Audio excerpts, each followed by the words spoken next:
Welcome back. We're in the middle of ADD Brain Type Week, how ADD can affect you at home, in your relationships, at school, and at work. But before we get to that, I want to read one of the reviews for the podcast from Alicia Garcia.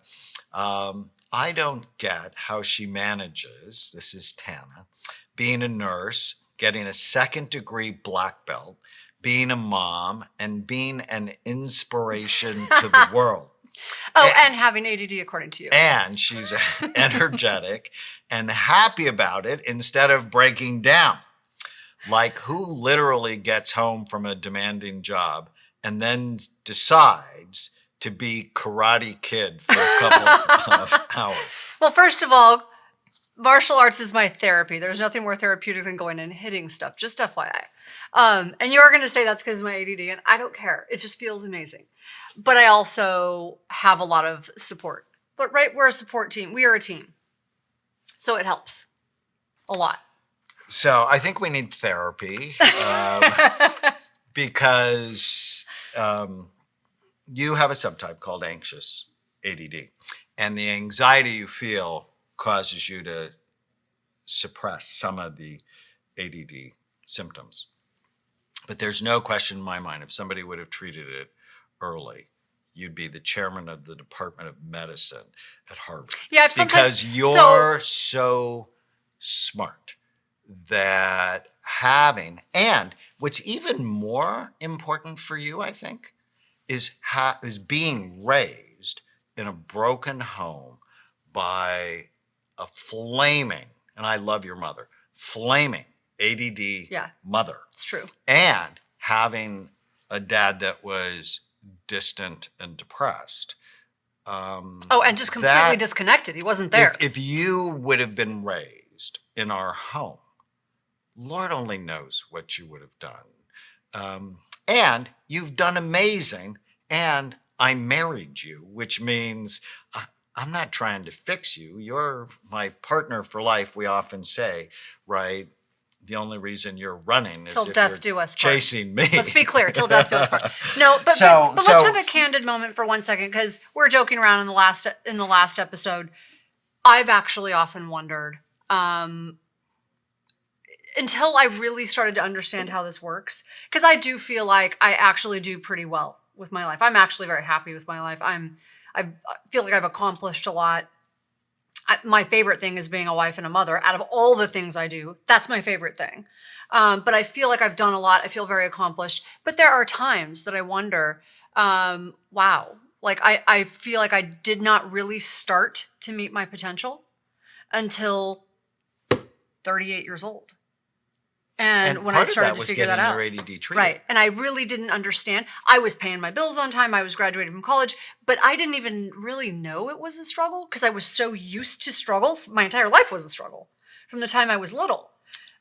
So, you know what, there's this poster of this lion roaring, and he's like, I've been fighting to survive since I was a child. Like, that's what I always felt like. Right. And since you have your ADD treated, how many books have you written? Well, if you count the journal, it's 10. But if you don't count the journal, it's 9. All right. So moving on. But actually, this is a very important point. Nobody wants to be labeled. Right. Nobody wants it's hard to be you get thought defensive. of as defective or abnormal. But everybody wants a better brain. And if we think of this as brain health, rather than you have a mental illness, you're just more likely to get help because you want a better brain. Who doesn't want a better brain? Well, and here's the deal. We all have something. Okay? Like everybody. How many people you know that don't have anything? None. Okay? So just embrace it. Like, lean into it. Because here's the deal. Here's something that I want to just point out. We just said my mom's got flaming ADD. I mean, from hell. She's got ADD from hell. She's also one of the most amazing women I've ever met in my life, right? Okay, so this is a woman who didn't graduate from high school. She was a 16-year-old runaway, grew up in a really, really difficult home, really difficult situation. She's also an incredible entrepreneur, okay, which tends to go with ADD.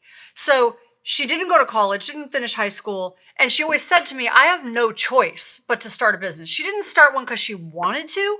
She started one because no one would hire her.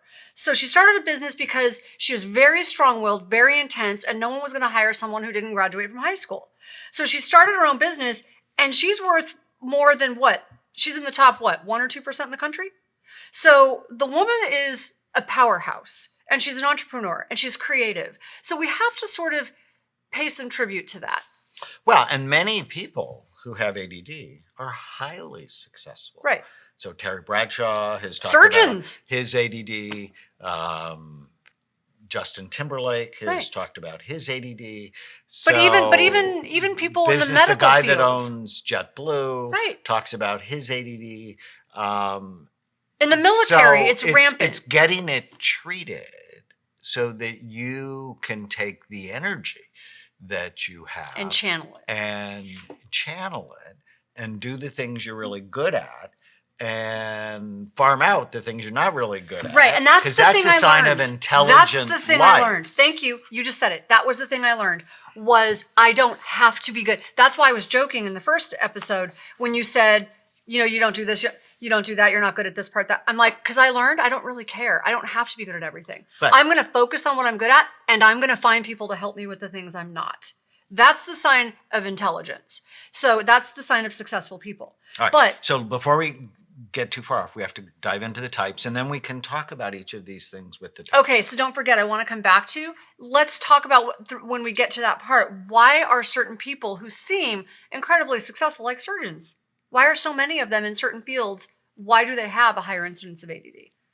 So it tends to be trauma surgeons, right, and emergency room doctors, right, because they have low dopamine levels. Which I was a trauma nurse. So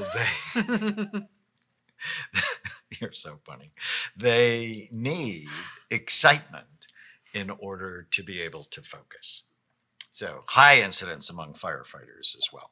So when I first started doing imaging, I found it wasn't one thing. So there's classic ADD, that's type 1. It's what people think of: short attention span, distractibility, disorganization, procrastination, impulse control. Plus, they're hyperactive. They're restless. They're impulsive. They have trouble sitting still. While they're in class, they're eating something. I did do that. just to I've got to keep busy. No, for me it was like I would get bored. I'd fall asleep. Yeah. And so falling asleep in class is a very common thing. But it's the hyperactivity. I have people say they can't sit through boring movies.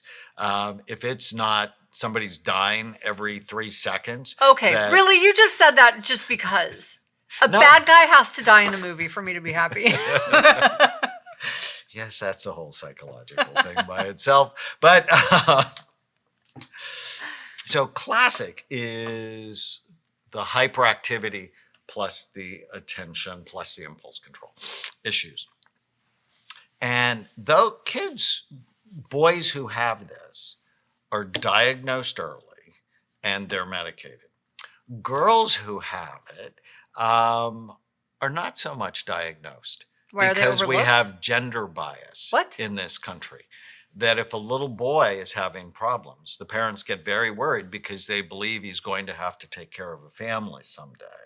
And this can't still be going on. It still this goes can't on. still be happening. Absolutely, this still is, goes on. This is not acceptable. I didn't say it was not acceptable. Listen to me if you're listening to our podcast. This is not acceptable. But if a little girl is having problems, they think she's not that smart. Not acceptable. And they hope she marries somebody nice. Oh my God. Don't even say rich. I will seriously knock you off your chair. Don't say it. I didn't say rich. But it's that mindset. My skin and is crawling. I remember when I was growing up, I always thought I was going to college, even though my dad nor my mom went to college. But my dad told all of my sisters they didn't need to go to college. I was told the same thing, by the way. And in a lot of parts of the world, that still goes on. That there's gender bias. And the reason I bring this up is boys are actually diagnosed 5 times more than girls But when you actually screen them for all the types of ADD, boys have it more, like twice as much as girls. So girls remain dramatically underdiagnosed because they tend to be more the inattentive type, which we'll talk about in a minute. And they tend not to have as much testosterone. So they are less of a behavior problem. So they're less likely to bring negative attention to themselves. Yeah, that would have been horrifying. And because of that, girls also have a higher incidence of both limbic ADD and anxious ADD. And so they don't get diagnosed. So they are condemned to live a life of mediocrity and not get near their potential. And they hate themselves for it because they know they could be better. So self-esteem is actually the difference between where you think you should be with your potential and where you are. And so if you're close to where you are, you feel pretty good about yourself. But if you believe your potential's here, but you're performing here, you hate yourself.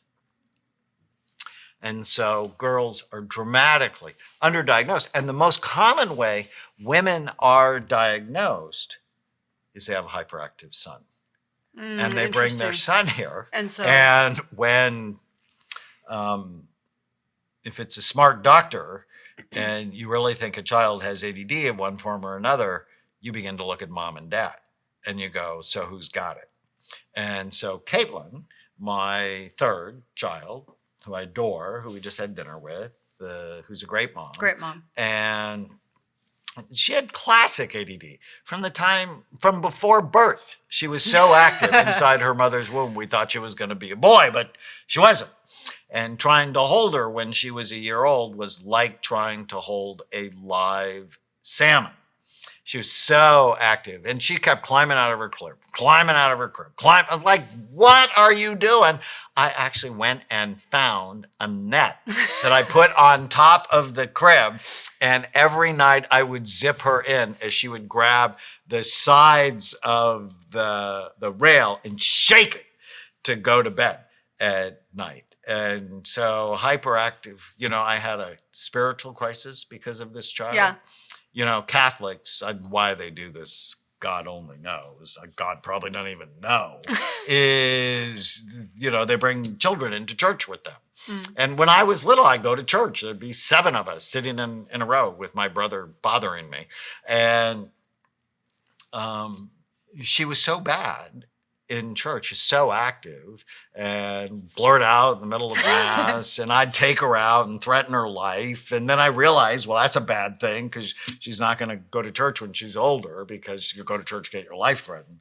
And it was bad for business because I'm like the only child psychiatrist in the county. And if your child's the worst one, it's bad for business. But you're bringing up a very good point because so think about it, because we said we're going to do this through the lens of home, work, whatever. So I have two half sisters, and one of them behaved really well when she was young. The other one was kind of a nightmare. And so the one that was a nightmare basically got beaten. I didn't grow up with her. She's my half sister. But I remember my stepmom breaking spoons over her. My dad, beating this child with a belt. She just would not listen. I don't care what you did. This kid was not going to listen, climbing out of her crib. She was one of the worst kids I've ever seen. The other one stayed out of trouble when she was little. Now that changed when she was older, but when she was little, she was good. So the parents not only felt a tremendous amount of guilt for losing their tempers with her, which those kids can cause parents to lose their tempers. And everyone thinks, well, you should never lose your temper. I've seen some of these kids cause parents to lose their tempers. Well, they do that purposefully. Right. Now, it's not conscious. Right. It's Pavlovian, which means they're getting benefit from it and they don't know why they react. So the classic ADD child, they're excitement seeking or conflict driven. Well, there's another. So they play this game called Let's Have a Problem. Right. They don't know they do it, but if they have a bad morning at home, like mom screams and cries and threatens their life, which happened every day, then they have a good day at school. Right. But if they have a good morning at home, they often have a bad So day I want at to give you an school. example. So listen. So the other thing is it caused guilt with the other sister. A lot of guilt growing up because she didn't get beaten. Okay, so that ended up causing problems for her. But here's a really interesting thing that happened. When she was 12, I remember my dad was divorcing my stepmom. And my stepmom called me. And she's like, I cannot handle these kids. Can you please come take the younger one for the weekend? And I'm like, I'm her sister. I was like 10 years older than her. But I'm like, what? I was, it sounded weird to me. But I'm like, okay, she needs a break. So I remember I drove up there and I picked her up. And she was pretty hard to deal with. And she gets in my car. I literally got 3 or 4 miles from the house where I picked her up. And she started in with me the way she does with her mom. I didn't say one word because I'm like 21, 22. So I'm not very patient. Didn't say one word. And I scared the heck out of her because I guess I spun a U-turn, and which in a very aggressive way. Drove back to the house, slammed on my brakes, got out of the car, threw her bag out of the car, and I went, get out. And she goes, what? I go, get out of my car. I'm not your mom. Get out. I'm done. And she literally was the best kid for the rest of the weekend. I'm zero trouble with her. So you have to kind of wonder why. Did it stimulate her? Did it? Because she's scared of you. She's not scared of me. I didn't do anything to her. Are you kidding? I did nothing to her. Half the world is scared of you. No, they're not. I didn't do anything. My question is seriously from a biological and psychological standpoint. Why does she listen when that happens? When we come back, You we're didn't going to answer my talk question. You didn't about answer my the question. conflict-seeking, scary nature of somebody who has ADD. Stay with us. Use the code podcast10 to get a 10% discount on a full evaluation at amenclinics.com or on our supplements at brainmdhealth.com. Thank you for listening to the Brain Warriors Way podcast. Go to iTunes and leave a review, and you'll automatically be entered into a drawing to get a free signed copy of the Brain Warriors Way and the Brain Warriors Way cookbook we give away every month.